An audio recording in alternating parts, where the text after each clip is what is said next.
Ma'asyiral muslimin, sahabat ya, bina imani, hafizakumullah. Ya, bahwa hadis ini memberikan ya, pelajaran penting kepada kita bagaimana karakter dan sosok Rasulullah SAW. Dan sebenarnya ya, Nabi dalam kesehariannya memang seperti itu. Innallaha, karena Nabi pernah menyampaikan kepada Aisyah radhiyallahu anha, wahai Aisyah, innallaha rafiqun yuhibbur rifqa fil amri kulli. Sesungguhnya Allah itu maha lembut dan mencintai kelembutan di dalam semua urusan. Ya. Dan karena itu Nabi mempraktekannya dalam kehidupannya seperti itu. Dan tentu ya, karena apa? Karena Nabi SAW memahami betul bahwa ya, kita para da'i ini adalah ya, hakikatnya ingin mengarahkan seseorang kepada kebenaran. Ingin mengajak mereka kepada ibadah kepada Allah. Mengajak mereka kepada kejujuran. Mengajak mereka kepada jalan menuju surga.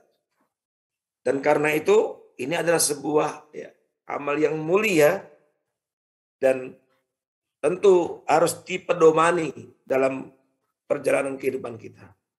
Tapi bukan berarti Nabi SAW tidak pernah marah. Bukan berarti Nabi SAW tidak pernah tegas. Sebab lembut itu tidak berarti kemudian menghilangkan ketegasan. Ya. Yang tidak boleh itu keras. Ya. Tegas. Tegas itu artinya menempatkan sesuatu pada tempatnya. Nabi pernah marah. Dan kemarahan Nabi tentu proporsional dan sesuai pada momentumnya. Ingat ya, bagaimana Nabi SAW pernah marah ya, ketika ya, kejadian di awal-awal dakwah. Sayyidina Umar waktu itu memegang lembaran-lembaran ya, Suhuf Musa yang berisi tentang ajaran Nabi Musa.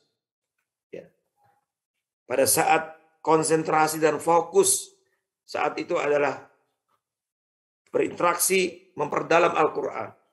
Sampai-sampai keluar dari mulut mulia beliau ungkapan yang sungguh sangat tegas. Ya. Dan itu terngiang di benak Umar bin Khattab radhiyallahu anhu. Lau kana Musa hayyan lattaba'ani. Umar, jangankan ya, kalau seandainya Nabi Musa ya, saat ini masih hidup, niscaya dia akan mengikuti. Jadi Nabi marah dan merah mukanya. Tapi tidak pernah beliau kemudian main tangan, main kaki. Ya.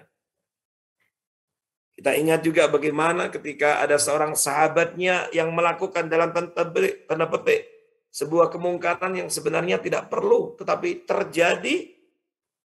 Seseorang dengan sahabatnya, dengan teman akrabnya yang sama-sama mengaji, sama-sama ya aktif dalam pengajiannya, sama-sama sering duduk bersama dengan Nabi. Maka ketika itu dia panggil sahabatnya dengan panggilan yang sama sekali tidak bisa dibenarkan.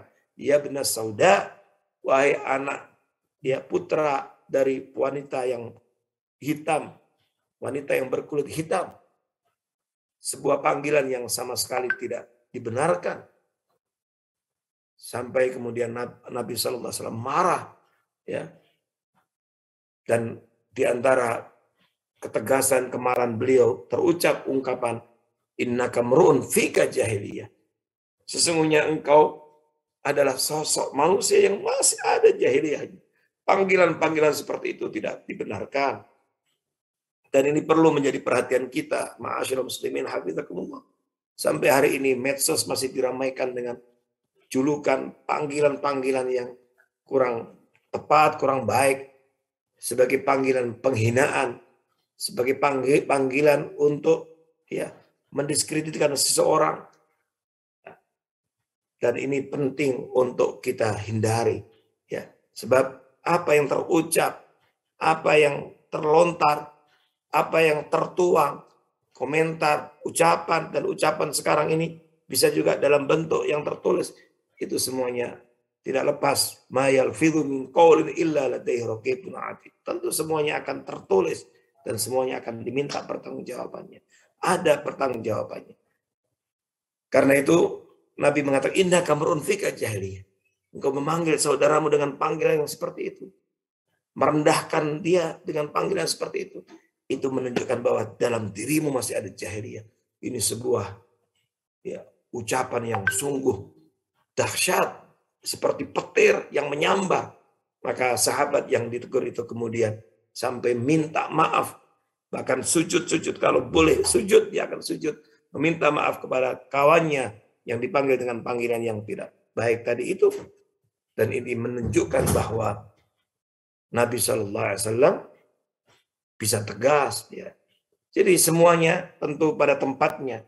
Tetapi yang penting adalah bagaimana dalam mengajak kepada Allah, dalam mengajak kepada ajaran Allah, dalam mengajarkan nilai-nilai kebaikan, dalam meluruskan kesalahan. Bagaimana benar-benar kita menggunakan metode-metode yang mencerminkan kelembutan, kasih sayang, sehingga menimbulkan simpati dan akhirnya banyak orang yang kemudian simpati dengan keindahan ajaran Islam ini, keindahan dakwah, keindahan ajaran Rasulullah Sallallahu Alaihi Wasallam. Allah